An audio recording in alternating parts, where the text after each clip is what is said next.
Capítulo 16. Llegó Pablo a Derbe y después a Listra, donde se encontró con un discípulo llamado Timoteo, hijo de una mujer judía creyente, pero de padre griego. Los hermanos en Listra y en Iconio hablaban bien de Timoteo, así que Pablo decidió llevárselo. Por causa de los judíos que vivían en aquella región, lo circuncidó, pues todos sabían que su padre era griego. Al pasar por las ciudades, entregaban los acuerdos tomados por los apóstoles y los líderes religiosos de Jerusalén, para que los pusieran en práctica. Y así, las iglesias se fortalecían en la fe y crecían en número día tras día. Atravesaron la región de Frigia y Galicia, ya que el Espíritu Santo había impedido que predicaran la palabra en la provincia de Asia. Cuando llegaron cerca de Misia, intentaron pasar por Bitinia, pero el Espíritu de Jesús no se los permitió. Entonces, pasando de largo por Misia, bajaron por Troas. Durante la noche, Pablo tuvo una visión en la que un hombre de Macedonia, puesto de pie, rogaba: «Pasa a Macedonia y ayúdanos». Después de que Pablo tuvo la visión, enseguida nos preparamos para partir hacia Macedonia, convencidos de que Dios nos había llamado a anunciar las buenas noticias a los macedonios. Zarpando de Troas, navegamos directamente a Samotracia y al día siguiente a Neápolis. De allí fuimos a Filipos, que es una colonia romana y la ciudad principal de ese distrito de Macedonia. En esa ciudad nos quedamos varios días. El sábado salimos a las afueras de la ciudad y fuimos por la orilla del río, donde esperábamos encontrar un lugar de oración. Nos sentamos y nos pusimos a conversar con las mujeres que se habían reunido. Una de ellas, que se llamaba Lidia, adoraba a Dios. Era de la ciudad de Tiatira y vendía telas de color púrpura. Mientras escuchaba, el Señor le abrió el corazón para que respondiera al mensaje de Pablo.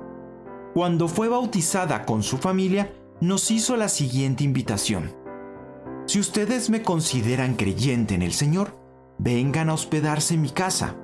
Y nos persuadió. Una vez, cuando íbamos al lugar de oración, nos salió al encuentro una joven esclava que tenía un espíritu de adivinación. Con sus poderes ganaba mucho dinero para sus amos. Nos seguía a Pablo y a nosotros gritando: «Estos hombres son siervos del Dios Altísimo y les anuncian el camino de salvación». Así continuó durante muchos días. Por fin, Pablo se molestó, tanto que se volvió y reprendió al espíritu: «En el nombre de Jesucristo, te ordeno que salgas de ella». Y en aquel mismo momento, el espíritu la dejó. Cuando los amos de la joven se dieron cuenta de que se les había esfumado la esperanza de ganar dinero, echaron mano a Pablo y a Silas y los arrastraron a la plaza ante las autoridades. Los presentaron ante los magistrados y dijeron: «Estos hombres son judíos y están alborotando nuestra ciudad. Enseñan costumbres que a los romanos se nos prohíbe admitir o practicar». Entonces la multitud se amontonó contra Pablo y Silas. Luego, los magistrados mandaron que arrancaran sus ropas y los azotaran.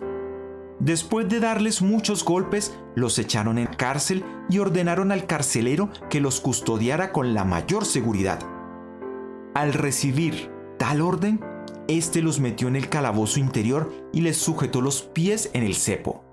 A eso de la medianoche, Pablo y Silas se pusieron a orar y a cantar himnos a Dios, y los otros presos los escuchaban. De repente, se produjo un terremoto tan fuerte que la cárcel se estremeció hasta sus cimientos. Al instante, se abrieron todas las puertas y a los presos se les soltaron las cadenas. El carcelero despertó y, al ver las puertas de la cárcel de par en par, sacó la espada y estuvo a punto de matarse, porque pensaba que los presos se habían escapado. Pero Pablo le gritó: «No te hagas ningún daño, todos estamos aquí». El carcelero pidió luz, entró precipitadamente y se echó temblando a los pies de Pablo y de Silas. Luego los sacó y les preguntó: «Señores, ¿qué tengo que hacer para ser salvo?». «Cree en el Señor Jesús, así tú y tu familia serán salvos», contestaron. Luego expusieron la palabra del Señor a él y a todos los demás que estaban en su casa. A esas horas de la noche, el carcelero se los llevó y lavó las heridas. Enseguida fueron bautizados él y toda su familia. El carcelero los llevó a su casa, les sirvió comida y se alegró mucho junto con toda su familia por haber creído en Dios. Al amanecer, los magistrados mandaron a unos guardias al carcelero con esta orden: «Suelta a estos hombres». El carcelero entonces informó a Pablo: «Los magistrados han ordenado que los suelte, así que pueden irse. Vayan en paz». Pero Pablo respondió a los guardias: «¿Cómo?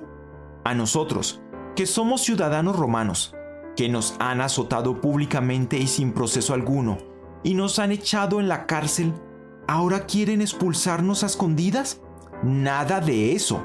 Que vengan ellos personalmente a escoltarnos hasta la salida». Los guardias comunicaron la respuesta a los magistrados. Estos se asustaron cuando oyeron que Pablo y Silas eran ciudadanos romanos, así que fueron a presentarles sus disculpas.